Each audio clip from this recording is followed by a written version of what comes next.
So I had given you last time some background about this book, the Book of Death, Death in the Forest, Canto 3, Book 8, Canto 3. Now, there is something very interesting in the sense that we have just started the Book of Death, and 2 days ago was the full moon Purnima, which is traditionally associated with the death of Satyavan. Jyeshta Purnima or Purnima in the month of June, full moon in the month of June, that is associated with the death of Satyavan when Savitri gets his soul back from Yama. So the tradition, as a usual thing, all ladies, they worship Savitri and pray for long life for their husbands. So that is sort of a tradition, which is quite important in a way. But I was quite happy that this coincidence in June we are taking Book of Death, and it is also happening exactly at the same time. You see, so now there is kind of a occult basis that we have now this Book of Death in front of us. You see, this is one of the most mysterious books, and Shebandu has left it more so by not telling us everything about death in a way. He calls it Book 8, Canto 3. What happened about Canto 1 and Canto 2, that he has left in suspense all along. But we saw something of it last time. Now, basically, as the tradition goes, the story of Savitri as we have in the Mahabharata, it narrates how the particular moment, the particular event occurs. And we'll quickly go to that story first and then proceed further.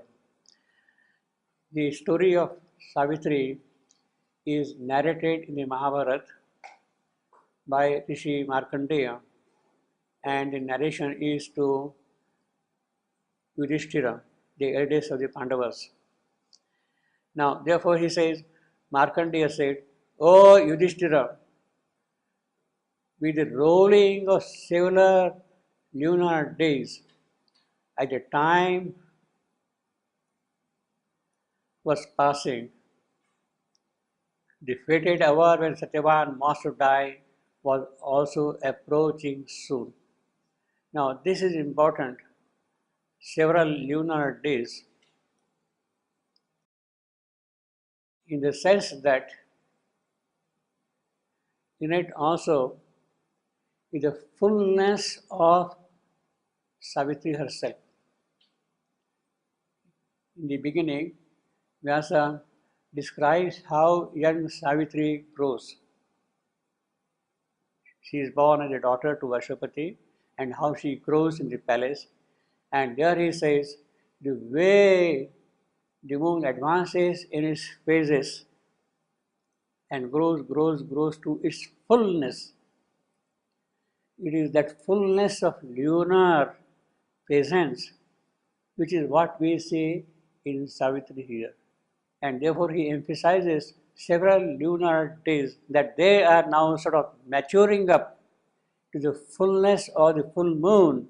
Man, in her joyous manifestation, she will show what she is here for. You see. Savitri was counting down the day with each lost day. See, Narad had already told that on this day, from this moment onward, exactly 1 year after this, Satyavan is to die.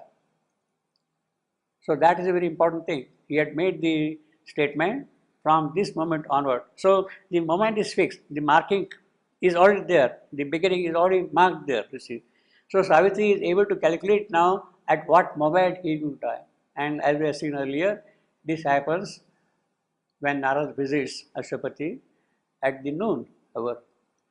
And then this is good. So Savitri was counting down the day with each lost day what Narad had foretold about the impending doom. Those words were ever fixed in her heart. The virtuous and noble lady, now much worried when she saw that only 4 days are left, that after 4 days Satyavan is to die, the fated day will come, undertook the 3-night vow of standing night and day at one single place. That is what is called the Ratra Vrata, standing at a given single place without moving from that spot for 3 days continuously, 72 hours. That is the 3-night vow. Now, see, this is Vyasa's story is narrated as a story. The episode of Savitri in the Mahabharata is narrated like a story. But it is also a loaded story. It is a symbolic story. Every detail in it has some kind of a spiritual connotation in it. The 3-night vow. What is this 3-night vow? It is not just for there nothing. 3-night vow. And the 3 nights belong to the primordial aspects of our nature. The physical, the vital, the mental. These are the 3 nights with which we are living, and we have to stand firm against these 3 nights. Then only you can move forward, you see. So every detail is kind of loaded there, you see. So that way, when she is doing 3-night vow, indirectly, without elaborating, Vyasa has already told us that Savitri has done yoga. What we had in book 7, the book of yoga, he is not giving the details of the yoga in his story, but he has already told 3-night vow. It means that it is understood now. Whatever is to be done is done with that, you see. Now, this 3-night has another reference. It's not exactly a vow, but 3-night, 3 Ratra. You must have heard of Katha Upanishad. In the Katha Upanishad, Nachiketa was given by his father to Yama. When he was performing yajna, he was distributing gifts to everybody present here, his father. And then Nachiketa asked him, whom you are giving me, to whom you are giving me. And then he said, I am giving you to Yama. He goes to Yama. Yama doesn't happen to be in his palace at that time. And he has to wait at the gate for 3 nights before the arrival of Yama. Before the arrival of Yama. 3 nights he has to wait there at the gate to meet Yama. So 3 nights again is very significant in that sense, you see. There is a connotation, there is already kind of a charge in that phrase, you see. And then when he comes there, he is of course received and he is granted boons. And he said, what do you want? You have been living here for 3 nights. I'm sorry I was not here and I could not welcome you properly and all that sort of a thing. You are a Brahmin and I should have welcomed you properly, that sort of a thing, you see. And then he is asking for a boons. What boon do you want? Then he says, because you have been waiting for 3 nights, I will give you 3 boons, you see. Savitri also gets later on a few bulls in the book of everlasting day, you see. Now, there, first boon which he asked is, from death, I would like to go back to my father, which is a great thing, you see. That itself is a very powerful boon, you see. From death, I would like to go back to my father, you see. And with that, let my father acquire all spiritual merit, spiritual peace, spiritual illumination, so that his tapasya progresses further, you see. That is the first. For Yama, there is no problem. Okay, you see, granted. Then by the second boon, he is given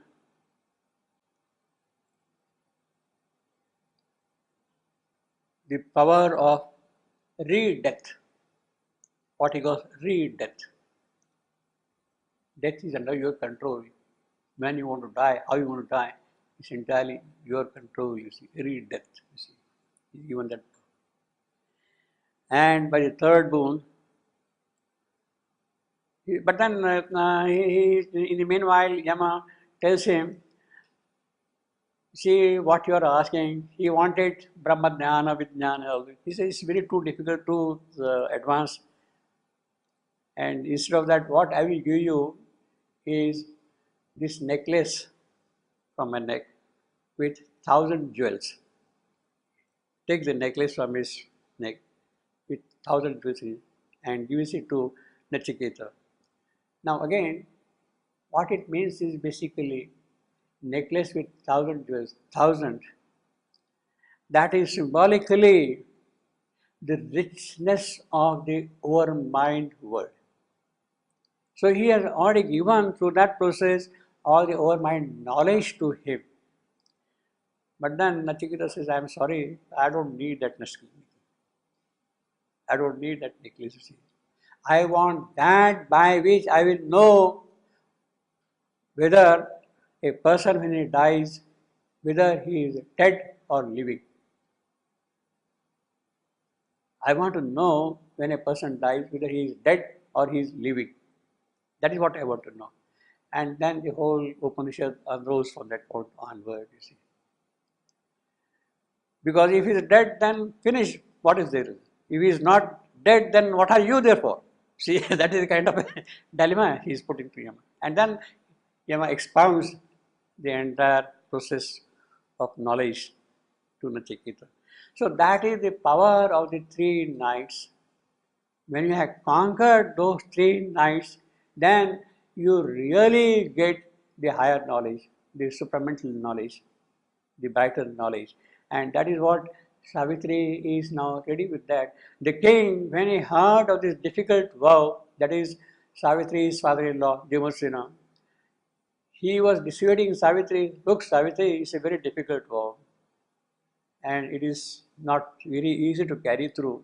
And you are a young girl, feeble girl, I don't know how successfully you will be able to perform this vow. O princess, what you have taken upon yourself is very hard and severe. To remain standing throughout like this is extremely difficult to accomplish, obviously, you see. Then Savitri assures him, be not disturbed about it. I shall be able to carry the vow without blame. Only a firm resolve makes it go through successfully, and I have initiated it with that firm resolve. So please don't dissuade me. And then obviously Dimasena will say, look, you are trying to do something meritorious, punya karma, how can I come in your way or performing the holy act, the sacred act, punya karma? I cannot. Okay, go ahead. But I bless you that you will be able to carry the vow successfully, you see. Saying so, the great-minded Dimasena retired, and Savitri, standing erect on a fixed spot, appeared to be as though she was a straight wooden post. Oh Yudhishthira, tomorrow the husband is to die.